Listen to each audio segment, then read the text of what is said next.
All right, I finally finished the wiring in the box.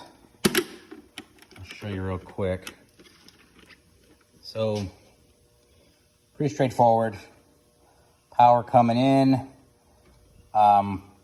feeding a switch that feeds all the accessories, and then feeds the 12-volt relay, which then feeds the starter. I have that on its own fuse. And then I have each gauge on a separate switch, light and power.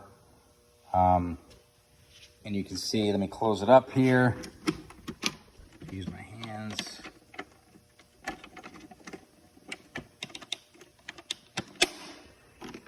All right, so you can see here, main power here. Cranka. Oh, I gotta turn this up. So these are my accessories here. This is water, so you can see it lights. Oil is here, and then the tach is here. Everything's lit up per tay. So now you can see.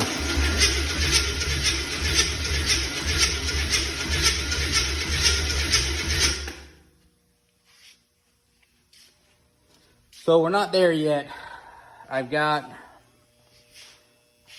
to do the fuel. The original fuel line's got a weird routing, and I've just decided I'm just gonna keep it up on top here, run a little bit longer hose. I've just double checked the location of the Dizzy. I'm gonna put the cap on, run the wires.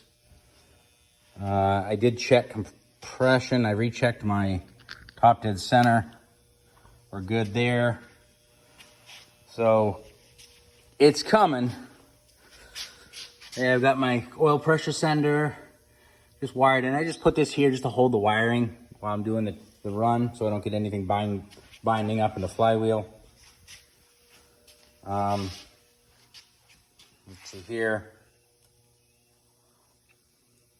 The ground, the gauge wire on the starter is a little bit small. That might be one thing I come back and change. That runs over to the alternator. So might increase the size on this, but it might not be a big deal. We'll see. Seems like it's only an issue when I'm cranking. And certainly this cable's getting toasty warm. But like I said, I've got this routed in some loom. Looks pretty. Electrical is done.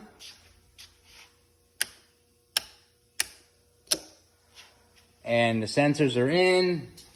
I didn't show you. I just temp sensor, of course, no surprises here. It's up here. So tomorrow I'll get the fuel hooked up. I've decided I'm not going to mount the tank back here. I'm going to mount it up front, underneath, away from the hot exhaust. So I'll just rig it up here with some tie wraps so it doesn't go anywhere. And then we're getting close. Getting close.